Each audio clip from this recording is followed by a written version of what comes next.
Happy Monday. Welcome back to E39 Source. It's about 9 p.m. We're still cooking here. And today was a somewhat productive day. So that E60 M5 we did rod bearings on a few weeks ago, he noticed some dripping oil, which is not great because we test drove that car a bunch and checked everything really well to make sure that he didn't have an issue like that, but he did, unfortunately. It's the high pressure Vanos line up top. There's two copper crush washers where there's a banjo bolt that goes through it. So took out not the radiator, but the radiator lid cover thing with all those T30s and some other stuff and the fan, and replaced those seals today and did the Vanos bleed procedure and drove it a bunch, and now it's dry, so hopefully it stays dry. I don't know what was wrong. The other seals were fine and it was torqued to spec, but we went a little bit tighter this time, so we'll see what happens there. After that, Mike jumped back on the 540. He's back, 98 540 valve covers and upper timing covers. And I'm gonna crawl up the ladder now to see what sort of progress was made. I've just been running ragged all day. So I think the upper timing covers are on. They are super cleaned up. We found out that they kind of fit in the ultrasonic cleaner. And after 6 minutes in that thing, they look brand new. It takes off all the oil varnish. It's really, really impressive. So kind of prep day today, getting all the surfaces cleaned, Scotch-Brite everything. Timing covers are on and torqued. Looks like tomorrow's gonna be valve covers. We were actually able to do that with the accessories and water pump and belts and pulleys, all that's still attached. Even the fan and fan clutch are still on there.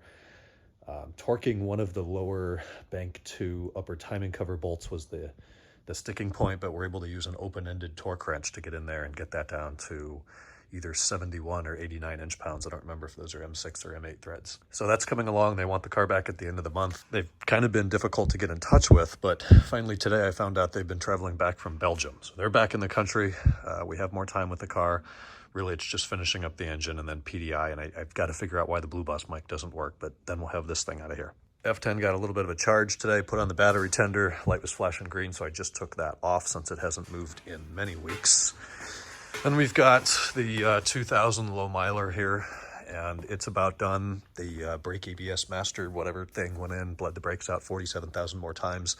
Brakes now feel great, so thank God. That what a pain in the ass this car has been for the last 3 months. So that's done. A couple more things on the interior need to be reassembled. That's locked. See, the pedal box sealing is still out from the E65 master cylinder and new booster, so that's got to go back in, as well as the side tunnel trim that's still apart. And then holy cow, does it need a detail. It has not been cleaned in probably a year, and it was an outside car when it came here and did not come here clean. So we've got all this pollen. It's just going to be kind of rewarding to wash all of that.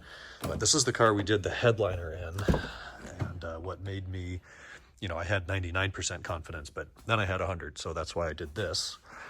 But still looking awesome. You get a little bit of a glue smell in here with it, but that's to be expected. I had just gotten mine cleaned up Friday, and we've already got a nice thin layer of pollen, but I'm not going to cover it in here, so that's what's going to happen. Hopefully we'll be driving it next week after yet more rain passes. I dropped off those C-pillars last Thursday or Friday. It doesn't look bad from here, but you're not supposed to be able to push the headliner up and be like, ooh, look, chassis. So we'll get the 02 plus ones in here that will then come out and fill up this gap and fix that.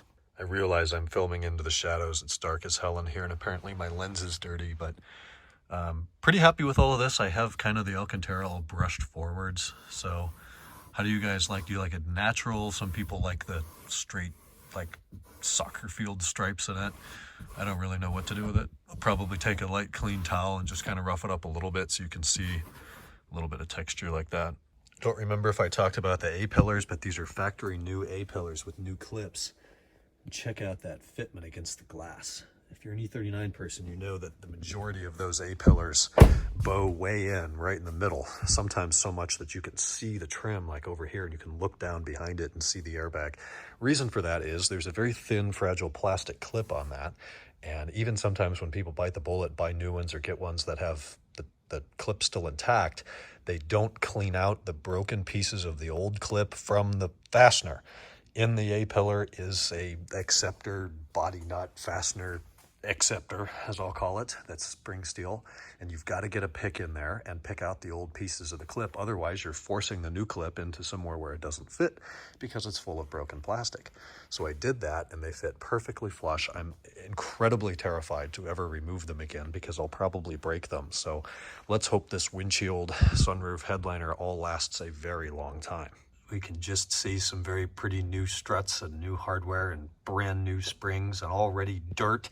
I had those cleaned out after I did all this, but no, you go through one puddle and slings dirt everywhere. Noticeable difference in how the car rides. It's a little bit firmer, feels a little bit more planted. I did take the old ones apart, all but one, and not blown, but low gas pressure, and one of the fronts was skipping on the way out. I don't think that one was mine. That's another customer. Mine are on the right that still have springs on them. So probably doesn't make sense to keep them around even though they are that expensive. It was my old top mounts that were really bad and rusty, and I've already thrown them out. Today I was able to put the M3 through the MPI process. It took about 4 hours. I really went over this car with a fine-tooth comb and pointed out things that I ordinarily would not even mention to other customers. But this is such a clean, low mileage, enthusiast quality example car. I wanted to point out every little chip, nick, scuff, scrape, any bit of grease in a ball joint, just anything and everything. So it took a long time to write up. I've sent him the results. He's made his initial approvals on jobs that he would like estimates for. So that'll begin tomorrow. And it's going to be difficult.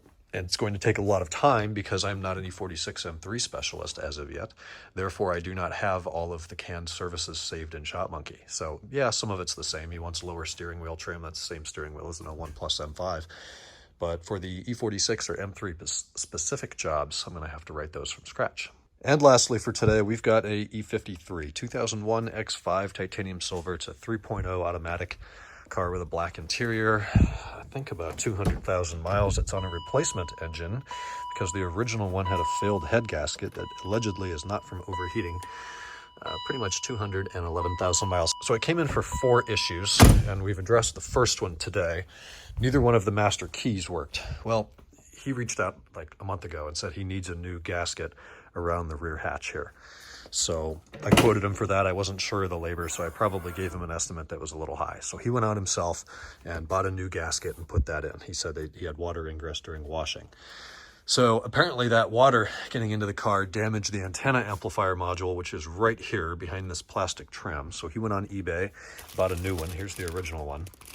It's just this little module that's probably $3,000 from the factory if you want to buy a new one.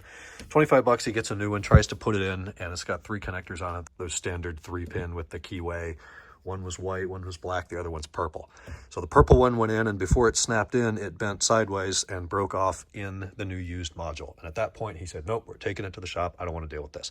Broke the pins off, everything. So went in my box of electrical harnesses over there, dug out a purple 3-pin, took the wires out of it, brought it over here, rescued Mike dug out the broken pieces from the new used module, crimped some new pins on the wires, repinned it, plugged everything in, resynced both keys with the EWS. Boom, we're back in business. Both keys work. So job number 1's complete. Job number 2, he did a fuel pump preventatively, trying to make himself a bulletproof car, and that caused issues with the fuel gauge. You fill up the car with gas, and it takes like 2 days for the needle to adjust. So he took it back to some other shop, and I think they took it apart and did the fuel pump again for some reason, and the problem persists. So now it's here. Looked up the tank diagram. It's not a saddle tank like the 5 Series. It's kind of just a big truck SUV looking square tank, yet it still has a Venturi hose kit, and it has 2 level senders, one of which would be included with a fuel pump, assuming he bought a quality fuel pump and not just the Chinese aftermarket ones that you bolt in the old level sender. So I suspect the problem is there somehow with the other level sender and or the Venturi hose. Job number 3, he's got a random zip tie that showed up after some shop put in his replacement M54, which included a new cooling system and a whole bunch of stuff. And we can just see it from here. They didn't even cut the tail off. Super sloppy work. So we're going to have to get it up on the lift, take the belly pan down, and see what the hell that's there for. Job number 4, weird vibrations. This car in drive, in park, in reverse, at idle, AC on, AC off, doesn't matter, just is kind of rough. It vibrates. And you think, oh, well, your motor mounts are shot. Nope, they're new and OEM. Same thing with the transmission mounts. Same thing with the belts, the pulleys, the tensioners. He did a MAF, he did a torque converter. He's had driveline work done. The guy just loves this car. He could easily afford something newer, something flashier. He just likes the E53, and I respect the hell out of that. So when it's up on the lift, we'll get a look under there and see if we can see something obvious. I don't know, like, does the torque converter have bushings that mounts it? I don't think so, but we're going to have to look at all of that. I'm thinking the vibration dampener on the engine could be a problem, but probably not, because the vibration issues preceded the engine change. So it seems like something more so driveline, chassis. I don't think it's a problem with this engine. He's done plugs and coils. The engine runs well, it makes power, and it has no code stored. So I don't think it's the engine running rough. It's something attaching the engine and driveline to the chassis.